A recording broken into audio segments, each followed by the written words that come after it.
Selamat datang kembali di channel Borneo Trader. Di video kali ini saya akan analisa saham-saham dari sektor properti. Yang pertama ada BES, kedua APLN, ketiga ASRI, keempat BSDE, kelima CTRA, keenam Demas, ketujuh Piwon, kedelapan SMRA, dan terakhir LPKR. Langsung saja ke saham pertama, ada BES yang ditutup di harga 118, terkoreksi 0,84%. Kalau dilihat transaksi asing seminggu kemarin itu hampir sama antara net buy dan net sell. Kalau dilihat dari broker summary-nya ada sedikit distribusi. Langsung saja ke teknikalnya. Untuk BES terlihat ini indikasinya bisa jadi pola dead cat bone ya. Jadi ya kebanyakan saham kalau sudah uptrend ada mulai sedikit distribusi atau mulai distribusi itu ya tetap setiap polanya itu akan membentuk pola dead cat bone ya. Tapi kondisi seperti ini apakah BES aman? BES selama di atas 110 aman. Selama di atas trendline uptrendnya ini aman ya. Kalau sampai jebol berarti downtrend. Jadi kalau memang arahnya mau ke atas tapi memang ada turun-turunnya ya, karena saham itu kan ada naik turunnya. Nah maksimal penurunan BES itu 110. Jebol itu berarti potensi nggak kuat lagi naik ke atas, arahnya bisa kembali downtrend. Memang support kuatnya ada di 100 ya.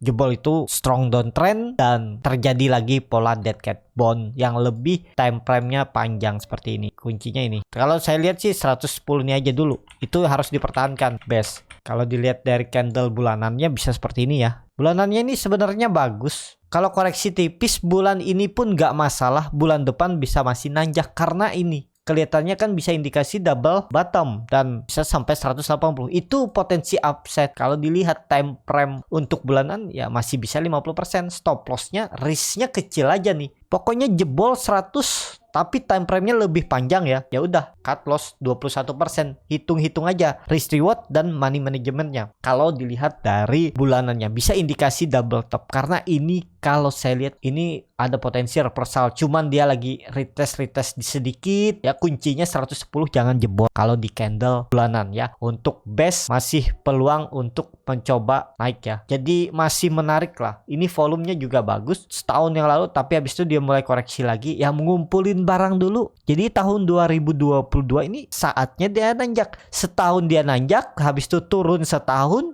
lagi nanjak. Dan kalau mampu lewat 200 perubahan praksi harga ya udah rally lagi. Bahkan bisa ke 300 nih. Potensi upside BES juga masih bagus, masih panjang, masih atas ya. Cuman ya itu, kalau time frame-nya lebih lama ya, nggak peduli naik turun dalam harian dan bisa dicek fundamentalnya apakah masih bagus, masih di bawah harga wajar. Dan kalau dilihat di 2022 ini udah mulai membagus ya laporan keuangannya dan ada peluang lah untuk BES ya memperbaiki kinerja dan harga sahamnya juga akan tergerak. Ini kelihatan kan di candle bulanan itu volume makin meningkat. Bulan ini aja koreksi ya, wajar aja kalau bulan ini koreksi itu wajar. Karena nggak mungkin dia terus candle hijau. Tapi bisa jadi nanti malah tutupannya akhir bulan dia hijau.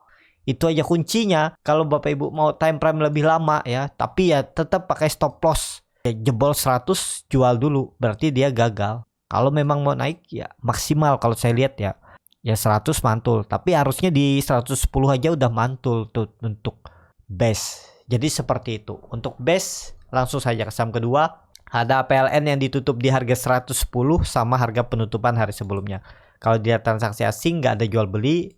Kalau dilihat dari broker summary-nya APLN ada sedikit akumulasi. Langsung saja ke teknikalnya. Secara teknikal untuk APLN belum kemana-mana ya. Masih mencoba bertahan.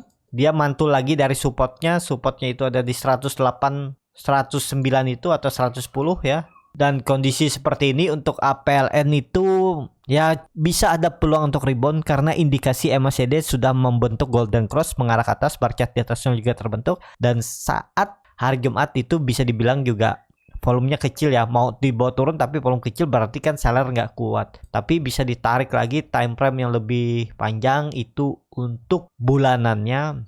Kalau bulanannya ini kan udah konsolidasi bahkan dari Januari dan terlihat ya secara teknikal dan secara ada volume ini dia bulan April dan Mei itu koreksi dengan volume kecil, pas coba candle hijau rebound dia volumenya besar. Jadi kondisi seperti ini kalau nanti akhir bulan APLN berhasil melewati 120-nya, Agustus ada peluang naik lagi ya. bahkan bisa jadi ke 140. Habis itu baru ada koreksinya September, dan skenario-nya semestinya kalau memang mau uptrend akhir tahun, kalau bulan ini bisa tutup di atas 120, bulan Agustus naik lagi dia ke 142, habis itu koreksi ya Oktober, November, Desember bisa aja lanjut uptrend ya. Ini kan kelihatan dia sepertinya lagi diakumulasi. Ditarik turun ke 108, 107, tarik naik lagi. Ini bahkan 6 bulan sudah bertahan di support. Ya harusnya dijaga.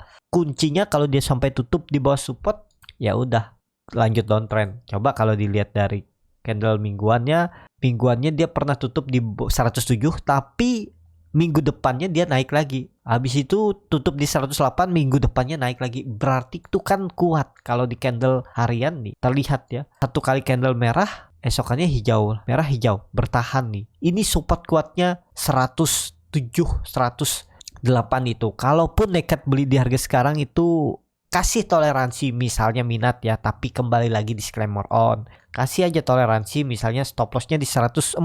Itu sekitar 5,45%. Ya udah, stop loss dengan target profit ya. Tarik aja time frame yang lebih lama, 120. Itu risk rewardnya 1:2. Apalagi kalau nanti seperti yang tadi saya bilang, kalau berhasil melewati 121 bulan ini Agustus, dia naik lagi tuh 140 tuh 26%. Risk rewardnya juga menarik nih, hampir 1:5.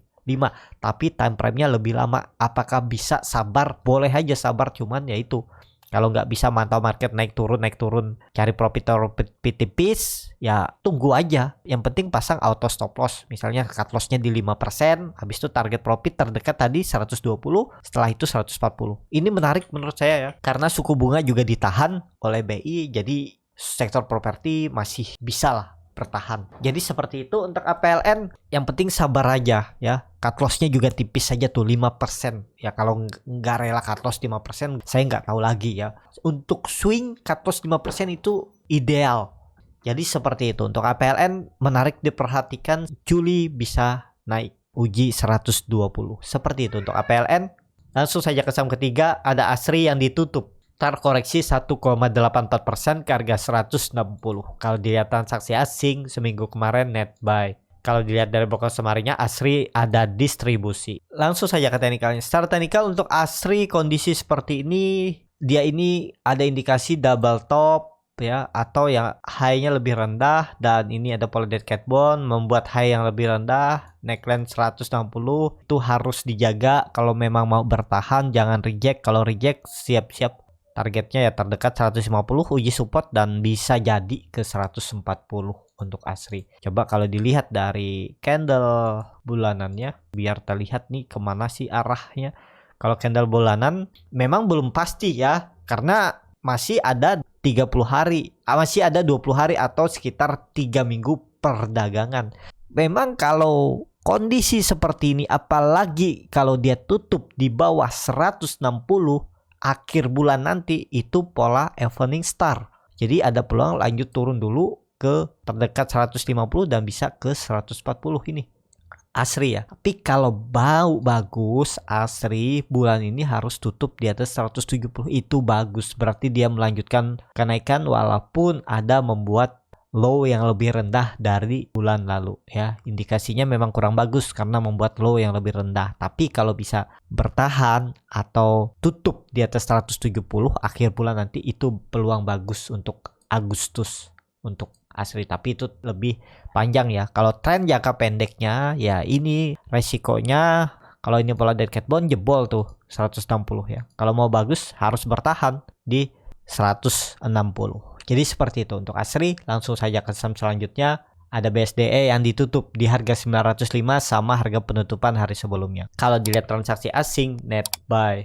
Kalau dilihat dari broker summary-nya, BSDE ada akumulasi. Langsung saja ke teknikal. Secara teknikal BSDE reject lagi support ya. Sempat turun di tanggal 4 Juli, habis itu tanggal 5 tarik naik. Habis itu hijau dan 2 hari koreksi, atau bisa dibilang sama harga penutupannya dengan saat candle hijau, tapi masih di atas EMA 20. Minggu ini bisa ada peluang dia kembali uji 920, 940. Kalau bisa tutup di atas itu menarik tuh. Ada double bottom tapi lebih miring nih. Dia miring seperti ini, kalau dia break targetnya bahkan 980 diuji. Atau terdekat dulu neckline-nya 950 untuk BSD. Menarik gak untuk BSD? Menarik karena ini ada candle rejection. ya. Ini bisa nggak valid kalau misalnya BSDE minggu ini tutupannya di bawah 880, nggak valid ya, berarti turun lebih dalam. Dengan kondisi seperti ini, kalau dilihat dari candle bulanan biar lebih kelihatan ya, dia terus membentuk rejection ya. Semoga aja bulan ini bisa hijau. Kalau bisa tutup di atas 950 itu bagus ya. Bulan depan bisa naik, dan ini bisa indikasi juga dia konsol untuk di candle bulanan. Ya kuncinya bulan ini harus hijau tutupannya. Minimal tutup di atas 925. 930 itu bagus. Jadi bulan depan bisa pelan-pelan naik lagi konsol ke atas. Ini kan terlihat dari candle bulanan juga. Volume saat dia turun tuh makin kecil. Tapi di bulan ini kan belum, karena masih tanggal 10. Jadi masih ada proses. Kalau bisa tutup di atas 920, 930 atau 950 lebih bagus lagi. Itu BSDE bulan depan Agustus lanjut naik ya. Targetnya 1000. Jadi seperti itu. Untuk BSDE langsung saja ke saham selanjutnya. Ada CTRA yang ditutup di harga 825 sama harga penutupan hari sebelumnya. Kalau dilihat transaksi asing, net buy. Nah, kalau dilihat dari broker summary-nya, CTRA didistribusi. Langsung saja ke teknikal. Secara teknikal, CTRA sudah di area support semenjak Agustus 2021 itu 820. Ini saham downtrend karena ya dia sudah membentuk pola dead cat bond. Ini hapus saja dulu, kita gambar ulang yang lebih rapi ya untuk update perkembangannya. Ini 880 gagal dilewati ya, sampai 900 tuh lah ya, itu arah neckline dan potensi arah. Coba kalau dilihat dari candle bulanannya bulan lalu volumenya besar juga turun, dan kalau untuk CTRA nih ada peluang bisa jebol ya. Hati-hati tuh kalau 800 itu jebol, makin melorot dia. Ya, ada rounding top di candle bulanan. Tuh hati-hati. 800 itu kalaupun nekat ya, siapa tahu ada pantulan, tapi disclaimer on ya, tunggu aja dekat-dekat 800, di 805, 810 itu bisa spec buy. Kalaupun dia tutup di bawah itu ya jual dulu. Ini juga ditahan waktu di 2020, dan kalau mau bagus memang bulan ini harus hijau CTRA ya. Kalau bisa tutup di atas 850, 860 itu bagus. Jadi masih bisa konsol. Jadi hati-hati kalau bulan ini jebol 800, bisa ada peluang untuk turun lagi lebih dalam, bisa ke 600 sampai 500 CTRA. Seperti itu untuk CTRA. Volume juga meningkat saat koreksi bulan lalu ya. Jadi ya tekanan seller berarti cukup kuat juga di CTRA. Seperti itu. Langsung saja ke saham selanjutnya. Ada Demas yang ditutup menguat 0,64% ke harga 157. Kalau dilihat transaksi asing seminggu kemarin net sell. Kalau dilihat dari broker summary-nya, Demas ada distribusi. Langsung saja ke teknikalnya. Secara teknikal, Demas kondisi seperti ini juga jelek ya. Mending wait and see aja dulu Demas, daripada Demas itu lebih baik best APLN ini lebih menarik ya. Atau ASRI. Tapi yang menurut saya best atau ASRI aja ya. Kalau Demas ini belum, kalau saya lihat ya masih belum saatnya. Tapi kalau dilihat dari candle bulanan ya, kalau minggu ini dia bisa kembali ke atas 160 itu ada peluang bagus lah ya. Targetnya terdekat 170 dan bisa ke 180. Harus rejection, harus membentuk candle bullish angle pink. Jadi minggu ini Demas harus candle hijau dan minimal tutup di 160. Kalau tetap melanjutkan penurunan, Demas itu ada peluang ke 140 terdekat, bahkan ke 120. Ini kalau dilihat dari monthly-nya juga tekanan cukup kuat, turun dengan volume besar. Kalau tetap di bawah 150 tutupannya bulan ini ya, targetnya tetap arahnya bisa ke 120 ya, atau terdekat 140. Tuh hati-hati untuk Demas. Jadi untuk Demas kalau di candle harian wait and see aja dulu. Memang doji nih, tapi kurang ideal lah. Kalaupun nekat ya stop loss tipis saja. Tutup di bawah 154, stop loss saja. Berarti dia membuat low baru, itu aja. Seperti itu strateginya bisa. Tapi ini saham downtrend ya. Kebanyakan sering stop lossnya. Jangan lihat saham mentang-mentang lagi turun dalam. Oh ini potensi upsetnya lebih tinggi karena udah turun dalam. Bisa jadi turun makin dalam. Dan lihat juga fundamentalnya. Kalau cari saham yang sudah turun dalam itu cek fundamental bagus nggak. Kalau mau bagus cek harga wajarnya. Masih di bawah harga wajar masih bagus. Lihat bisnisnya seperti apa. Kalau masih bagus ya bisa mulai cicil seperti itu. Tapi tetap ada resiko. Jadi seperti itu. Untuk Demas langsung saja ke saham selanjutnya.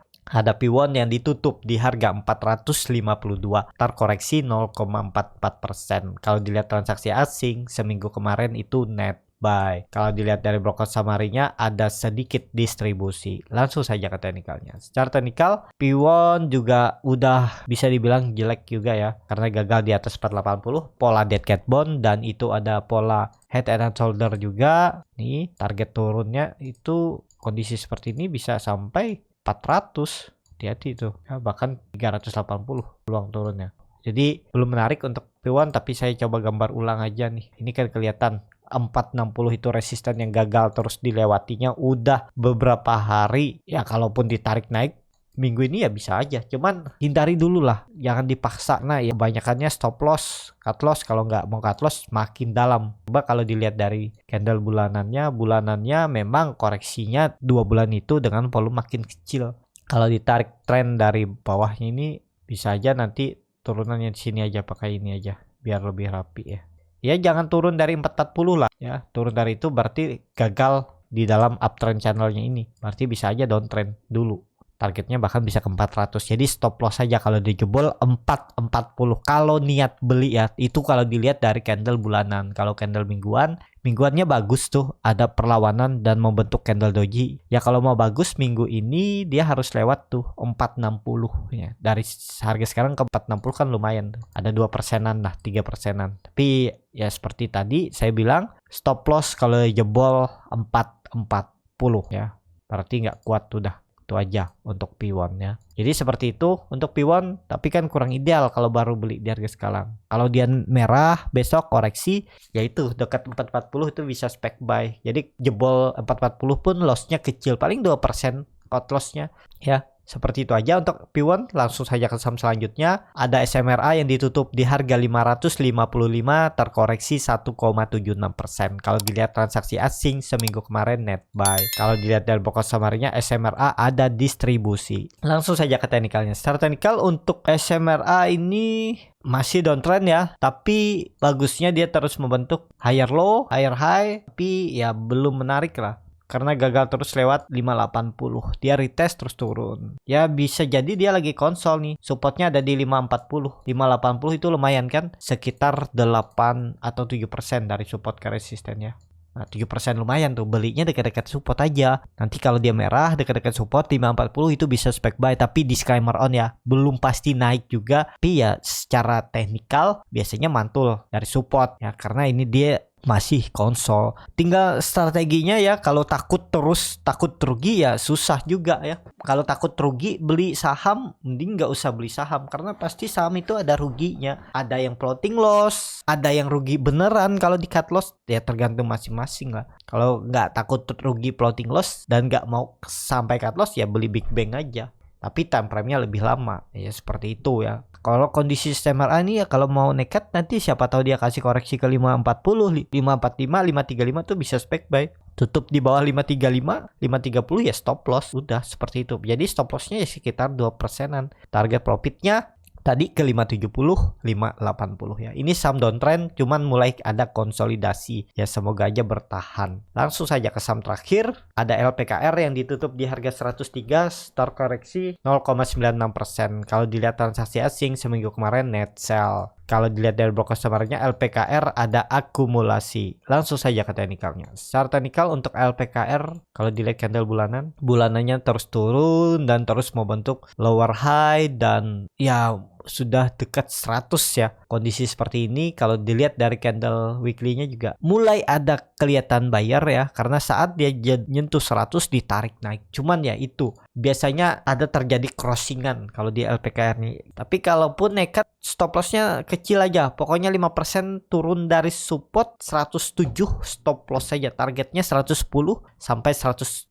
Bisa ada teknik rebound karena sudah mendekati harga 100 untuk perubahan harga ya. Kalau nekat ya itu ada bisa teknik rebound karena udah 4 hari dia konsol dan bertahan di atas 100. Jebol 100 stop loss itu aja. Ya ini saham downtrend, resikonya ya harus siap kalau nggak mau dibawa turun lebih dalam dan mandek atau uangnya nggak gerak di situ-situ aja. Kalau berminat ya bisa aja cari profit tipis ya. Atau profit 5% samakan dengan risknya. Risknya 5%, profitnya cari 5% aja. Udah, kalau bisa beli di support dan mantul dan bisa dapat profit, realisasikan aja. Jadi seperti itu ya. Jadi seperti itu aja untuk sektor properti hari ini. Terima kasih untuk Bapak Ibu dan teman-teman yang sudah menonton video ini sampai selesai. Apabila channel Borneo Trader ini bermanfaat dan bisa menjadi bahan pertimbangan Bapak Ibu dalam membeli, menyimpan dan menjual sahamnya, bisa klik tombol subscribe dan nyalakan lonceng notifikasi. Ada kritik, saran ataupun pertanyaan bisa langsung tinggalkan di kolom komentar. Dan bagi Bapak Ibu dan teman-teman yang baru belajar trading, masih bingung memilih saham, bingung membuatkan trading plan, bisa join trading bersama Borneo Trader. Nanti dipilihkan saham-sahamnya dan dibuatkan trading plan-nya beserta chartnya dan juga free konsultasi portofolio. Kalau tertarik, DM Instagram Borneo Trader. Sampai ketemu, tetap semangat dan semoga minggu ini bisa kembali cuan.